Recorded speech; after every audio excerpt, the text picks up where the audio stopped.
Hi friends. അപ്പോൾ ഇന്ന് നമ്മൾ ഉണ്ടാക്കുന്നത് അവിയലാണ്. സദ്യയിൽ അവിയൽ ഇഷ്ടമില്ലാത്ത ആൾക്കാർ വളരെ ചുരുക്കമായിരിക്കും അല്ലേ.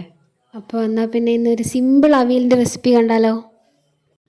അവിയലിൽ ഒരുപാട് വെജിറ്റബിൾസ് ഇടാം. അപ്പോൾ ഇവിടെ സിമ്പിളായിട്ട് കുറച്ച് ഇൻഗ്രീഡിയൻസ് വെച്ചിട്ടാണ് അവിയൽ ഉണ്ടാക്കിയിരിക്കുന്നത്.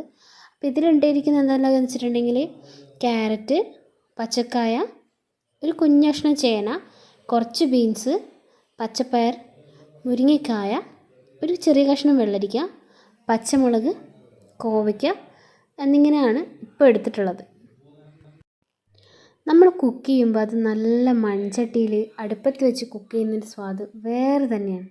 അപ്പോൾ ഈ ഇൻഗ്രീഡിയൻസ് എല്ലാം കൂടി ഒരു മൺചട്ടിയിലേക്ക് ആക്കിയിട്ടുണ്ട്. അതിലേക്ക് ആവശ്യത്തിന് വെള്ളം ഒഴിക്കുക. വെള്ളം അധികമായി പോകാൻ പാടില്ല, കുഴഞ്ഞു പോവും. ഒരു പാകത്തിന് വെള്ളം ഒഴിക്കുക. പാകത്തിന് ഉപ്പിടുക. നമുക്ക് എത്രയാണ് ആവശ്യം അത്ര ഇടുക.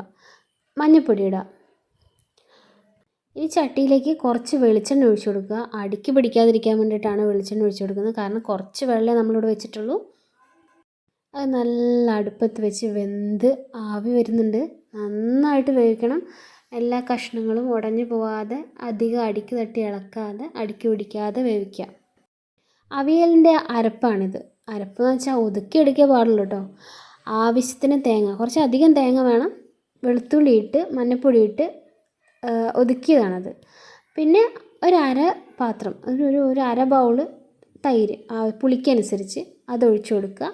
എന്നിട്ട് കുറച്ച് കുറച്ചായിട്ട് അരപ്പിട്ടിട്ട് ഇളക്കി കൊടുക്കുക. കൈകൊണ്ട് യോജിപ്പിക്കുന്നതായിരിക്കും നല്ലത്. എന്താണെന്ന് വെച്ചിട്ടുണ്ടെങ്കിൽ നമ്മൾ നേരത്തെ ഈ അവിയലിൻ്റെ കഷ്ണങ്ങളൊക്കെ വേവിച്ച് ഒന്ന് ആറാൻ വെച്ചിട്ടുണ്ടായിരുന്നു. ചൂട് പോകാൻ വേണ്ടി വെച്ചിട്ടുണ്ടായിരുന്നു. അപ്പോൾ ചൂട് പോയി കഴിഞ്ഞിട്ടുണ്ടെങ്കിൽ ഇത് നന്നായിട്ട് മിക്സ് ആക്കാൻ പറ്റും കൈകൊണ്ട്. കുറച്ച് കുറച്ചായിട്ട് അവിയലിൻ്റെ കഷ്ണങ്ങളിലേക്ക് പിടിക്കുന്ന രീതിയിൽ അരപ്പിട്ട് കൊടുക്കുകയാണ് ചെയ്യുന്നത്. കാരണം അരപ്പിട്ട് കഴിഞ്ഞാൽ ഞാൻ ഇവിടെ വേവിക്കാറില്ല.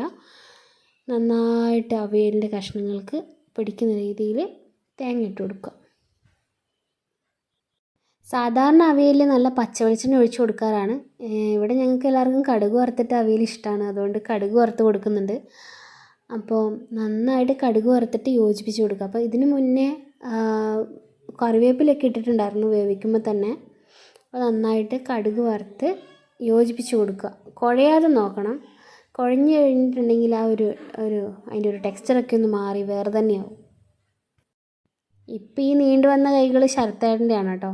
എപ്പോൾ എന്ത് കറി ഉണ്ടാക്കിയാലും ടേസ്റ്റ് ചെയ്യാൻ ആദ്യം വിളിക്കുന്നത് ശരത്തേട്ടനാണ്. ആൾ കറക്റ്റായിട്ട് ഉപ്പും മുളകും എന്താണെന്ന് വെച്ചാൽ ഉള്ളത് വേണ്ടതൊക്കെ പറഞ്ഞു തരും. അപ്പോൾ ആളുടെ റിയാക്ഷൻ കണ്ടല്ലോ. നല്ല കിഡിൽ അവിയലായെന്നാണ് പറഞ്ഞത്. നല്ല രസമുണ്ടായിരുന്നു അവിയൽ. ഞങ്ങൾക്ക് എല്ലാവർക്കും അവിയൽ ഭയങ്കര ഇഷ്ടമാണ്. അപ്പം എപ്പോഴൊന്നും ഉണ്ടാക്കില്ല, ഇടയ്ക്കിടയ്ക്ക് തോന്നുമ്പോഴൊക്കെ ഒരു കൊതി തോന്നുമ്പോൾ ഒരു അവിയൽ ഉണ്ടാക്കി കഴിക്കും. അപ്പോൾ ഇതിൻ്റെ കൂടെ ഇന്നുള്ളത് മീൻകറിയാണ്. മീൻകറിയും പപ്പടവും അവിയലും അച്ചാറുണ്ടായിരുന്നു. കുറച്ച് കട്ട തൈരും ഉണ്ടായിരുന്നു. ഇതൊക്കെ കൂട്ടി നല്ല അടിപൊളിയായിട്ട് ഇന്ന് ഉച്ചയ്ക്ക് ഊണ് നല്ല പിടിപിടിച്ചു. ശരത്തേട്ടൻ ഇന്ന് ലീവായതുകൊണ്ട് വീട്ടിലുണ്ടായിരുന്നു. അപ്പോൾ എല്ലാവരും കൂടി നല്ല സന്തോഷമായിട്ട് ഊണ് കഴിച്ച്. അപ്പോൾ ഇന്നത്തെ വീഡിയോ ഇത്രയേ ഉള്ളൂ. എല്ലാവർക്കും ബൈ.